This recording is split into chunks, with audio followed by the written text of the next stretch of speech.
तिलक राघवेंद्र सरकार अयोध्यार चंद्र चूड़ामणि दशरथ ज्येष्ठ पुत्र भगवान श्रीराम समस्त मंगल घोषणा कर बापा माने हमर जुग चली ना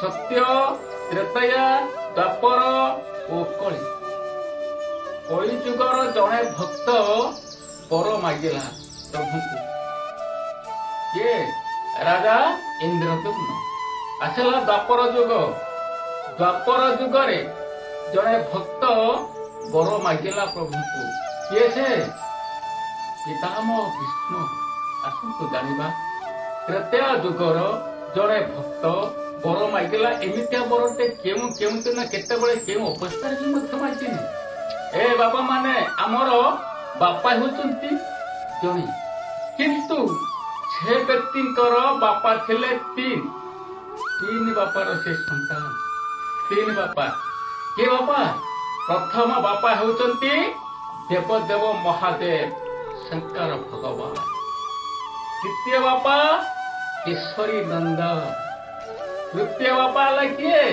तृतीय बापा होचंती पवन सुत ए हनुमान प्रभु को दिने बर मागिला एमिते बरटे के मागे बड़ा सुंदर कथा ए बापा माने दिने हनुमान आकाश मार्ग रे उड़ी उड़ी का जाउथा ए उड़ी उड़ी का जीवा समय गोटे आश्चर्यमय घटना देखला कौन गोटे ग्राम रे बाबा गोटे ग्राम रे गोटे लोभी कृपण बुढ़ा था ये लोभी कृपण बुढ़ार 7 पुओ 7 बोहू भी था 7 पखरा घर भी थाए हीरा लीला मोती मान घरे भरीपूर्ण होता है गाड़ी मोटर बैंक वाला से आरंभ कर सब किसी था किंतु ये बुढ़ाटी कौन दिन केते बाट बेकार कि मुठाई मत ठीक दिए गाँ मुंडरे जड़े साधु बाबा रोते सबू लोक मैंने जाती साधु बाबा पाखक संध्या समय जाती भजन रतन कीर्तन करती एवं प्रसाद पाइक आसती ये कृपण बुढ़ाटी दिने जाइए पहुंचला साधु बाबा प्रणाम प्रणाम साधु बाबा प्रणाम साधु बाबा अने अरे कौन दिन के 5 दिन तो ये व्यक्ति आसेने धनी लोक ना अच्छा तो हो बाबा भल ना बस बस बस बाबा बस कहला बाबा गोटे कथा मुझे पचारिबा आसी कौन कहला मो प्रभुंकर नामटा केतेबेले नेबी प्रभुंकर नामटा कौन हो कौन करी आज्ञा राति ठू संज पर्यंत शोला पर्यंत सब बेला जा गाड़ी कथा बुझी ना मूलिया पानी कथा बुझी ना कहा कथा बुझी कौन करी सब बेला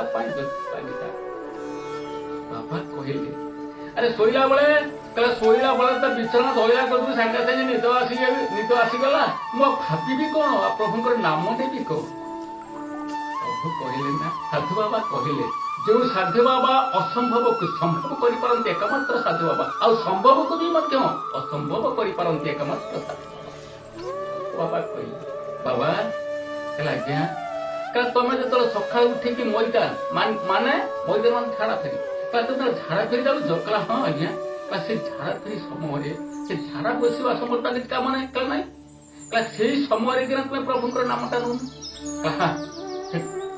जहाँ कहले साधु बाबा ठीक बुढ़ा फेरला घर हे बापा माने जो बुढ़ा घर को फेरला रातिर खाइला पीला शोला बाबा कथा मने अच्छी देखा राति बाहिला सका जो पूर्व दिगर फानु मिले बुढ़ा चलला गोटे रोटिया धोला रोटिया धोला आउ तेरे तो जानी आपण जहाँ धरवा कथा धोला बुढ़ा चलला कौटी नदी पाखक मैदान फेरवा जहाँ फेरवा बुढ़ा देखला नदी पाखरे गोटे छोटिया पुदाटे देखला देखिकी नोटाटे थोईदेला थोई दे सारा पर बुढ़ा झाड़ा धरवा समय मन पड़गला बाबा कथा कौन कौन बाबा कथा नाम नब रामकर नाम नब राम राम राम राम राम रे राम राम राम राम राम रे अरे राम राम राम राम राम रे सब बेला राम राम राम राम कौची आ बुढ़ाटी झाड़ा फेरुता आकाश मार्ग जो हनुमान उड़ी उड़िका जाऊे ତଳକୁ ଅନେଇ ଦେଲେ କହିଲେ ଇଏ ପ୍ରଭାତ ସମୟରେ ମୋର ନାମଟାକୁ କିଏ କହୁଛି, କିଏ ସେ ନଉଛି ସବୁବେଳେ ପାଇଁ ପ୍ରଭୁଙ୍କର ନାମଟାକୁ କିଏ ସେ ନଉଛି, କିଏ ସେ ବ୍ୟକ୍ତି ଜଣକ। ଅନେଇ ଦେଲା, ଯେତେବେଳେ ଅନେଇ ଦେଇଛି ହନୁମାନ ତଳକୁ ଅନେଇ ଦେଲା ବେଳକୁ ଦେଖିଲା କଣ ବାବା, ଗୋଟେ ଆଶ୍ଚର୍ଯ୍ୟମୟ ଘଟଣା ଦେଖିଲା। କଣ ବାବା ସେ ଆଶ୍ଚର୍ଯ୍ୟମୟ ଘଟଣାଟା? ପୁରା ଝାଡା ଫେରୁଛି, ପ୍ରଭୁଙ୍କର ନାମ ନଉଛି। ହନୁମାନ ରାଗିଗଲା, ଆରେ ଚଣ୍ଡାଳ, ତୁ ଝାଡା ଫେରିବା ସମୟରେ ମୋ ପ୍ରଭୁଙ୍କର ନାମ?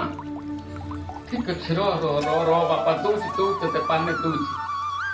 ବୁଢା ଆଗକୁ ନେଇକି ଝାଡା ଫେରୁଛି, ପଛକୁ କାହିଁ ଅନେଇବ? ପଛପଟରେ ହନୁମାନ ଆସିକି ପହଞ୍ଚିଗଲା। ଠିକ ପଛପଟରେ ରହିଗଲା। ପଛପଟରେ ପହଞ୍ଚିଗଲା ପରେ କଣ କଲା ବାପା ଜାଣିଛ? ଇଏ ତ ବୁଢା କହୁଛି ରାମ ରାମ ରାମ ରାମ ରାମ ରେ, ରାମ ରାମ ରାମ ରାମ ରାମ ରେ। ବୁଢା ଗାଉଛି, ବୁଢା ନାମ ନଉଛି, ଏନେ ଝାଡା ଫେରୁଛି। ପଛପଟରେ ହନୁମାନ ଛିଡା ହୋଇ ହାତକୁ ଠିକ ସଜାଡିଲା। ଏକ ବ୍ରହ୍ମ ଚାପୁଡା ଦେଲା ଯେ ବୁଢାକୁ ବୁଢା 3 ଗଡା ଦେଇକି ପଡିଛି। ହନୁମାନ ଏକା ଥରକରେ ଉଠିଲା, ମୁଁ କହିଲା ଅଯୋଧ୍ୟାରେ ଯାଇକି ପହଞ୍ଚିଗଲା। 3 ବାପା ନା ବାପା, 3 ବାପା ଯାହାର ମନେ ରଖିଥାନ୍ତୁ। ଆମେ 3ଟାକୁ କହୁଛନ୍ତି କଣ? ଅଶୁଭ।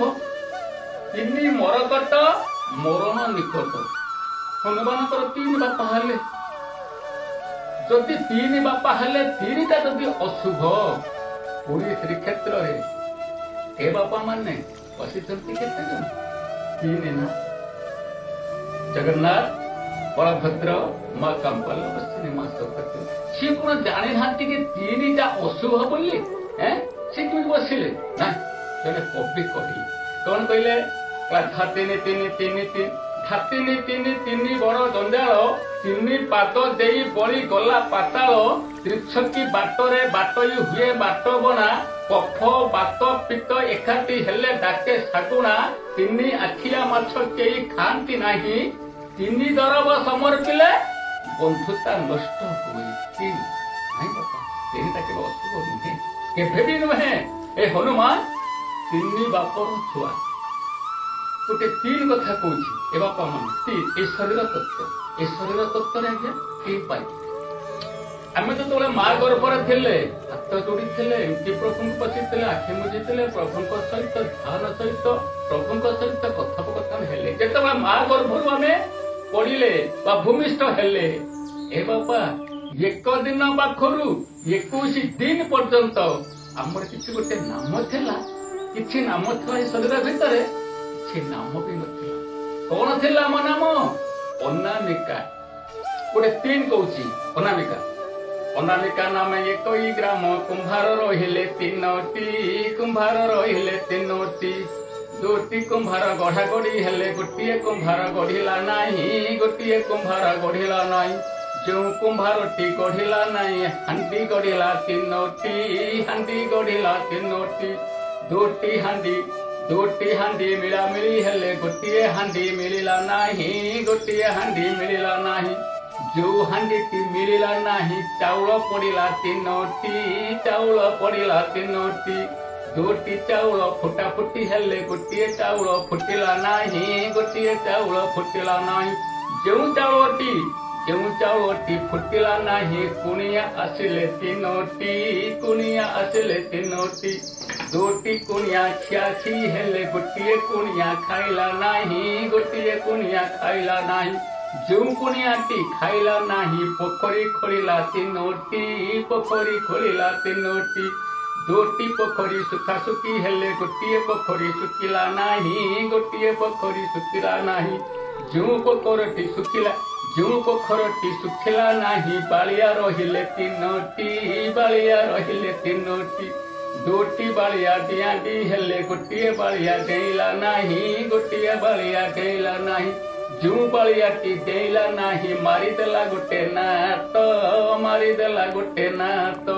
12 ହାତ ଲୁଗା ଚିରିଗଲା 13 ହାତ ପର୍ଯ୍ୟନ୍ତ। ଏ ବାପା 3 ହେଲା। ଏ ଶରୀର ତତ୍ତ୍ୱଟା ହଉଛି ଆମର 3। ଚାଉଳ କିଏ? ଶ୍ରୀ ବିଜୟ କିଏ? କହିବି ବାପା, ସମୟ ହେଲେ ନିଶ୍ଚିତ ଭାବରେ କହିବି। ହନୁମାନ ଗୋଟିଏ ଡିଆଁରେ ଯାଇକି ପହଞ୍ଚିଗଲା କୋଉଠି? ଅଯୋଧ୍ୟାରେ। ଅଯୋଧ୍ୟାରେ ପହଞ୍ଚିଗଲା ଯେତେବେଳେ ପ୍ରଭୁ ମର୍ଯ୍ୟାଦା ରଘୁକୁଳର ତିଳକ ରାଘବେନ୍ଦ୍ର ସରକାର ଅଯୋଧ୍ୟାର ଚନ୍ଦ୍ର ଚୂଡ଼ାମୁନି ଦଶରଥଙ୍କର ଜ୍ୟେଷ୍ଠ ପୁତ୍ର ଭଗବାନ ଶ୍ରୀରାମ ବସିଥାନ୍ତି ସିଂହାସନ ଉପରେ। ହନୁମାନ ପହଞ୍ଚିଗଲା, ପ୍ରଭୁଙ୍କର ପାଦ ଧରିଲା। ପ୍ରଭୁ ପ୍ରଣାମ, ପ୍ରଭୁ ପ୍ରଣାମ, ପ୍ରଭୁ ପ୍ରଣାମ। କିନ୍ତୁ ପ୍ରଭୁ ଯେମିତି ବସିଛନ୍ତି ସେମିତି କେମିତି ବସିଥିଲେ? ପ୍ରଭୁ ଗାଲ ହାତ ଦେଇ କେମିତି ବସିଥାନ୍ତି? ହନୁମାନ କହିଲା, କଣ କହିଲା? କହିଲା ପ୍ରଭୁ ସିଂହାସନରେ ବସିଛ, ଗାଲରେ କିଆ ହାତ ଦେଇଛ? ହେ ପ୍ରଭୁ ସିଂହାସନ ତ ବସିଛ, ଗାଲରେ କିଆ ହାତ ଦେଇଛ? ପ୍ରଭୁ କହିଲେ, ହନୁରେ ଆଜ୍ଞା ଚାପଡ଼ର ଟିକେ ଥିରି ପାଇଲୁନି, ଦେଖିଲୁ ଦେଖ ବାପା 5ଟା ଆଙ୍ଗୁଳି ବସି ଯାଇଛି। ହନୁମାନ ଆଶ୍ଚର୍ଯ୍ୟ ହେଇଗଲା, ପ୍ରଭୁ ମୁଁ କେତେବେଳେ ଆପଣଙ୍କୁ ମାରିଲି? ମୁଁ ତ କାହିଁ ମାରିନି ଆପଣଙ୍କୁ। କହିଲା ମାରିନ? କହିଲା ନାଇଁ। କହିଲା ସେ ବୁଢାଟାକୁ ମାରିନ? କହିଲା ହଁ ହଁ, ସେ ଚଣ୍ଡାଳ ବୁଢାଟା ନୁହେଁ, ସେ ଝାଡା ଫେରୁଥିଲା କିନ୍ତୁ ଆପଣଙ୍କର ନାମ ନେଉଥିଲା। ମୁଁ କହିଲା ଆରେ ମୂର୍ଖ ଚଣ୍ଡାଳ ବୁଢା, ତୁ ଝାଡା ଫେରିବା ଅବସ୍ଥାରେ କିନା ମୋ ପ୍ରଭୁଙ୍କର ନାମ ନେଉଛୁ? ରହ ରହ ରହ, ମୁଁ ଚାପୁଡା ତାକୁ ପକେଇଥିଲି। କହିଲା ହନୁ ଆରେ ମୋ ନାମକୁ ଯିଏ ଭଜନ ରଚନା କୀର୍ତ୍ତନ କରୁଥିବ ଯୋଉ ଭକ୍ତ, ତାପରେ ଯଦି ଟିକେ ଧୂଳି ପଡେ ତାହେଲେ ସେଇ ଧୂଳିଟା ତା ଉପରେ ନ ପଡିକି ହେ ହନୁମାନ ଆଜ୍ଞା ଏତିକି ମଧ୍ୟ ମୁଁ ତୁମକୁ ନିୟମ ଦଉଛି, ମୋ ଭକ୍ତ ଉପରକୁ ଦଣ୍ଡ କିଛି ଦେବନି। ନାଇଁ ନାଇଁ ନାଇଁ ପ୍ରଭୁ, ଆଜିଠୁ ମୁଁ ନିୟମ ନେଉଛି, ଆପଣଙ୍କର ନାମକୁ ଯିଏ ଭଜନ ରଚନ କୀର୍ତ୍ତନ କରୁଥିବ ମୁଁ କେବେ ବି ଦେବିନି, କେବେ ବି କରିଦେବିନି। ଏଇଠି ପ୍ରଭୁ ରାମ କହିଲେ, ହନୁରେ ଆଜ୍ଞା ମାଗନା ଗୋଟେ ମୋର। କଣ ମାଗିବି ପ୍ରଭୁ, ତମରି ତ ପାଦ ସେବା କରୁଛି। ହେ ମହାପ୍ରଭୁ ଏତିକି ତ ମୋର ଦରକାର, କଣ ଦରକାର ଅଛି? କହିଲା ମାଗନା। କହିଲା ମାଗ, ତୁ ଯାହା ବର ମାଗିବୁ ମୁଁ ସେୟା ଦେବି, ମାଗନା ଗୋଟେ। କହିଲା ମାଗିବି? କହିଲା ହଁ। ଠିକ ଅଛି। ଏଇଠି ହନୁମାନ ମାଗିଲା, କଣ ମାଗିଲା ବାପା? ଯେତେବେଳେ ହନୁମାନ ଛାତିଟି ଦେବ ରାମ ସୀତାଙ୍କୁ ସେତେବେଳେ ଦର୍ଶନ ପାଇବ। ଭୋଳାନନ୍ଦ ଭଗବାନ କି ଜୟ। କହିଲା ହେ ପ୍ରଭୁ ଯଦି ମତେ ବର ଦେବ ନା ଏଇ ବର ଦିଅ, ମୁଁ ଯେତେବେଳେ ଛାତିଟି ବିଦୀର୍ଣ୍ଣ କରିଦେବି, ମାଙ୍କୁ ବସିଥିବ ମୁଁ ଦେଖିବି, ରାମ ସୀତା ଶ୍ରୀ ସମୟରେ ବସିଥିବେ ମୁଁ ଦେଖିବି। ତଥାସ୍ତୁ।